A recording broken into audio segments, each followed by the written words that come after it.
I've learned a lot over the 4 decades of health and fitness and being in the trenches with the greatest in the world. And one of those things I've learned a lot more about and how to build better muscle is nutrition and how it has changed over the decades. And that's why I have the Titan meal plan for you guys out there that are confused about nutrition. I'm gonna set you straight. Get a hold of me today. The link will be in the comments down below for you guys. Everybody, get over to the Titan meal plan, and I'll see you in the Titan crew where I will fine tune any difficulties that you're having. Because I love behind the neck press, I like behind the neck pull downs, I like squats, I like walking lunges. I saw you only do press behind neck with 315. Well, it's leg day. It was a leg day. Who uses that much weight? Nobody. Jeez. Yeah, your weights are so heavy, I can't even relate to it. It's so heavy. I could never train that heavy. Not that heavy. I was a good squatter. I remember I had a squatting workout I was a better squatter than Arnold. I did 10 reps with 405 and he did 8. Yeah, that was. I still remember it. Oh yeah, I remember that. I love that. But I was always a good squatter. I love that you were like that kind of drive to just go, I got you beat on this one. 2 more reps. Did you ever do a diet like that? Did you ever? When I won the 97 Universe, I remember that diet to a T. Because I think that when I walked on stage, regardless that I was big or later, that diet and walking on stage the way I looked was the most pinnacle to me as of so far. But I remember the diet, the protein I was taking in weeks out, the training methods. Was there ever a diet for you? Yeah, a low carbohydrate diet. But an actual 12-week plan that I took this much protein and I took this much carbs. Sort of. I mean, I'd start about 3 months out, and do it more and more strict as I get closer. But I found that what I would always try to get is a gram of protein per pound of body weight. So it was usually around 200 grams of protein and under 100 grams of carbs a day. Preferably more earlier in the day. You have that stuff written down anywhere, like in journals? Yeah. Yeah. That would be. Yeah. That's gold. That right there. Yeah. Actually, those books I wrote are like the Zane Body Training Manual. Yeah. It's called The Workouts. Everything's in that. I have 190 workouts in there that I actually did. The weights and everything recorded. Wow. So if that was you 12 weeks out, I got 2 questions. I'm guessing then 6 months before that period of time, 6 months before the 3 months, the carbohydrates was maybe twice as much. It was more. And the protein was probably more, just so you could have calories to put on size and strength. Yeah. And then you would come down to that and go to I know that 50 grams, a lot of people do carb depletion diets before a show, down to 50. And you were around 100. So that makes sense that you guys did that. Did you do the same cardio, or did you also, your nutrition changed as you got ready for the show? Did the cardio change as you got ready for the show compared to when you were trying to eat more? It changed because I never did cardio unless right before the show. I never really did it. And basically it was, probably the best cardio I did was I'd run 1.5 miles on a track. Take you 10, 15? Yeah. Like in Palm Springs, I would go out at night and run 1.5 miles on the track. Was it a jog, or was it I'm going crazy? That wasn't that fast. It was just a jog. Yeah, jog. Just to burn a little bit. Yeah. So that was the cardio you did to get ready for a Mr. Olympia contest. That's what I have done. Yeah. There's nothing that I did all the time. The other thing is if I was really muscular already, I wouldn't do that much cardio. Because you're burning I would pose more maybe. Wow. Uh-oh, he's going to be hell to live with now, ladies and gentlemen. It goes back to your metaphor about the mountain. You don't climb to the top of the mountain and try to stay there. You come back down and rest. Right. You sleep.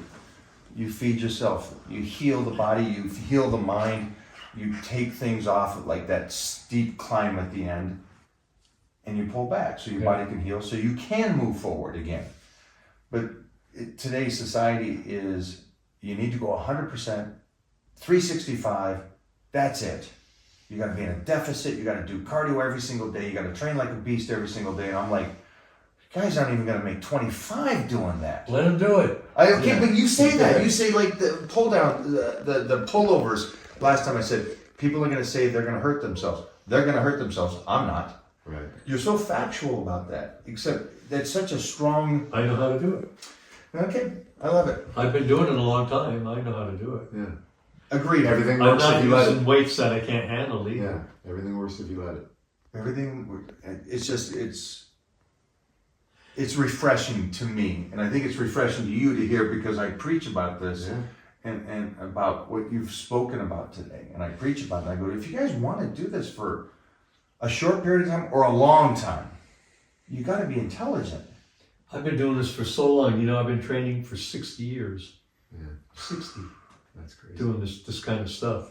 From age 14 up to, up to now. Of course, now is not what it used to be, but my goals are different now. I just want to keep my circulation good and my joints healthy, not train heavy, not get injured. It's a percentage, but you're still doing it. Yeah. And you're doing it correctly. I hate when they go, hey, I've been training 30 years consistent, but you've been doing 30 years incorrect. That's not the same as what you're doing. You're doing it correct. And you've learned through this period of time how even to better suit your body and what you need to do for you. But it's not about consistency. It's about doing it right and then adding up the days. Happy birthday, buddy. That's it right there, man. Wow. 60 years of knowledge distilled down into a. So you're 60 now, huh? 59 today. 59. Yes, sir. What's those biceps look like? Whoo! He's done some cheek curls. Got some buys there. That's what got me started. And so when you said you started at 14 in a YMCA, I started at 14 in a YMCA because at 14 I had this bicep. I remember there were 4 of us. We had a bull worker and we brought it around the neighborhood, see who could get the best biceps. Flex, Scott Pizzuti, Tim Gillis, Eddie Beadle, Clark. I flexed last. They all laughed at me, said you're deformed. And I cried and I ran home. And then I found myself in a YMCA a couple months later. This big black man in there just ripped. Henry McGee was his name. And I showed him my bicep. And he said, son, you could be a champion bodybuilder someday. And that stuck in my mind. That's all you need. That's all I needed was that one sentence. You know who gave me that? Bob Hoffman. Bob. Wow. Bob Hoffman. Wow. How old were you then? 18. Wow. Wow. I was in my first contest. It was open novice contest in Emmaus, Pennsylvania, which is near Allentown. And there was weightlifting going on, and Bob Hoffman was always there. And I was pumping up backstage, and Hoffman was watching me. And he came over to me and he said, young man, fine physique like yours, I walk around with my shirt off all the time. That's all I needed to hear. Yeah. That was it. Was it? That's all you need to hear from him, or did you know who that was at the time? Of course I knew who it was. Okay, so it was Father also, of American weightlifting saying that to me. so it's like somebody so at a level Yep. saying that to you at 18 It years. built my confidence. Boom. Because all those years with me, he never said anything remotely like that to me. He was always, I gotta get bigger. I look at Arnold's arms. Wow. Funny thing with Arnold, I remember Joe would say to him, it's like, oh, Arnold, show me your biceps, eh? And he'd flex his arm and he'd say, Joe, kiss it. Oh, come on, Arnold. Joe, kiss it. Okay. He loved kissing it. Oh, That's man. classic. That's the best. If you are confused about training, do not worry. That's what the Titan training plan is for. For you guys to subscribe to this plan, you also get the additional coaching from me in the Titan private group. Get in there today, and I cannot wait to start working with you and making your dreams come true. Let's get back to the show. I love my lunches with Joe Weider. I just go up that. I like up to the Joe. house. I mean, we miss him. Yeah. It's funny how everyone has their. He was colorful. impersonation. I got to go over and do a lot of lunches. I guess lunches or weekend lunches over at his house with him, Betty, and just sit and talk bodybuilding. It's when we talk, there's such a difference of talking about health and fitness than if I do it to a new person, because there's so much history, I guess. I guess it's one thing, but then we also visualize it different. It was artistic within ourselves creating this physique. And so it was much more than, hey, I work out and I build my body. It's so much deeper than that. Joe loved bodybuilding. Loved it. Absolutely. Betty always talked good about me to Joe. And actually, if it wasn't for Betty, I don't think Joe would have been as favorable to me as he was. He wasn't that favorable to me. I mean, he was to a certain extent. I learned that. Don't ask Joe for money. Get ad space in the magazine. So I did. Right from the start, I had a third of a page ad, all 4 courses, $6.95, and I sold those for years. And then I just beefed up my courses, and I had a full page ad, and I was pulling in pretty good from that. I was teaching school at the same time too.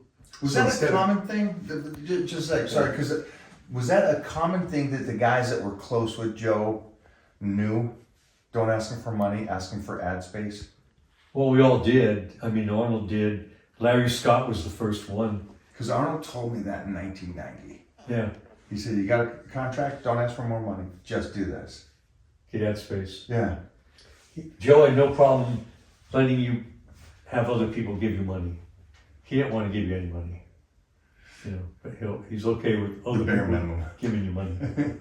See, this is social media right here, the beginning of social media. I really want people to hear and understand what's being talked about right now, because in trade for money, this man and other men in that era were understanding of what that real estate in that magazine was worth and what you could get out of being in it, and like, okay, I'm not going to ask for money.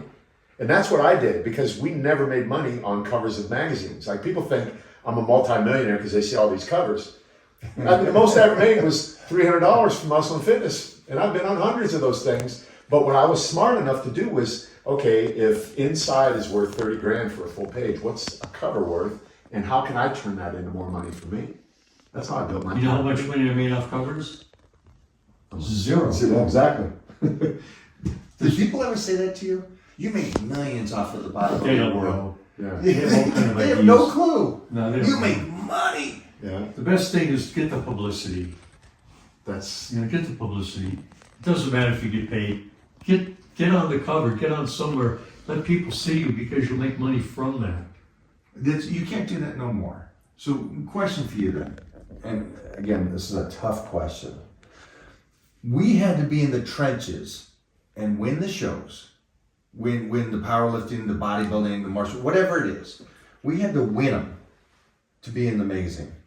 And we had to be intelligent enough to be on the covers if it's a cover story. So it's like Joe had to look at us and go, oh no, I like how you're training, I like what you're doing. Frank, will you do a cover story for me and tell me about your arm workout? They don't have to do that today. Isn't there something about that competitive, that warrior mentality that I'm going to go head to head with a guy on stage and show that in 1979, the greatest physique in the world was yours. So there was that warrior mentality in you. How do you create that if you never do the battle? Today's society. I don't know if you have to have it. I think that a lot of people, not a lot of people, but some people have been prominent in the magazine. Like there was this one guy, his name went by the name Larry Powers years ago. It was all over the Weeder magazine. He never won anything, but he had a good look, a nice all-American look. And Weeder knew that, and he used him. And I never won anything. That's what really mattered.